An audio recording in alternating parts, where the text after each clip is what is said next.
I said year 2, your thoughts coming into camp? Yeah, I mean, it's just a lot of excitement. This time last year, I wasn't a starter. I was a guy that was getting minimal reps out here at practice. So just to come in, know him, have all this time and all these reps to get better, create better chemistry with these guys on the field. I'm excited about all of it. Do you remember the day last year when Kellen got hurt? I think it might have been the next day before we sort of descended on you and became that much closer.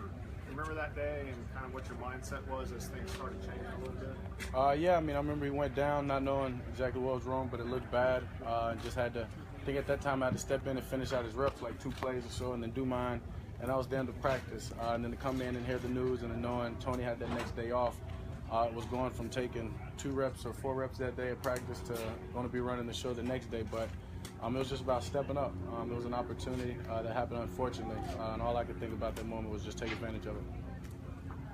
How nice was it that the Cowboys front office had so much confidence in you right off the bat that, they talked to some veterans, but ultimately they wanted to give you the shot?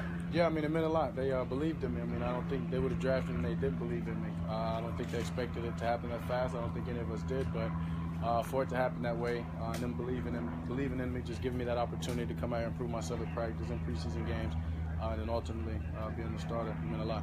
What are you working on as you come into camp? Yeah, I don't know if there's one thing. I mean, we got to think I'm only 1 year in. There's so much that I can get better at.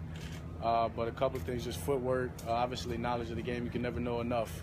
So just trying to work on that and just continue to get better with these guys out here. What was your biggest takeaway from working with Tom Shaw, and why did you want to get with him in terms of your offseason? Yeah, I mean, Tom's a guy that has high expectations for me in workouts, on the field. He lets me know during the seasons, and it's just he's a guy that just kind of grounds me a little bit outside of just making me better as a football player. Just kind of humbles me a little bit going back there, and the guy that got drafted 4th round after a whirlwind of media and everything that happened this offseason, it was important for me to get back there and know the hard work that it took to get where I am. Do you think the NFL salary cap is a bit unfair to 4th round draft picks?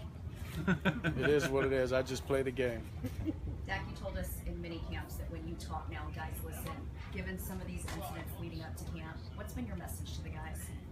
I mean, those things are being handled in-house. For me, it's just about being a good teammate, making sure I back these guys up, be in their corner. We're all grown men. We know what's right and what's wrong. But it's just about staying focused and knowing what's important is what we do on this field. Still, as a leader of this team, is there any disappointment when you see your teammates make bad decisions? I mean, I've made probably as many bad decisions as any of these guys have, only being 23, so I'm definitely not one that I can point fingers or be mad or be pissed. All I can do is kind of get from my young experience and the things that have happened to me. But as I said, those things are being handled out, so not something that I care to go on about.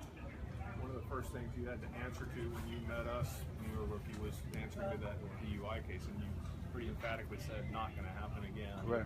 Was that kind of a life-changing experience for you? Yeah, everything I've been through, good and bad, the adversity especially, it's shaped me as who I am today. So I don't really regret any mistakes I've made because it's made me who I am. And so, especially in that situation, as I said, it wouldn't happen again. It's about making me a better person. Hey, Dak, given the success you had last year, coming to year 2, you sense any additional pressure, expectations that people have on you? How do you I mean, I don't really sense other people, the outsiders' expectations or their pressure. To me, it's all about what I put on myself. I think I put more pressure and high expectations on myself than anyone else has. And I know within this organization we have high expectations as a team as well. So I don't think me or any of these guys really pay attention to outside of our locker room.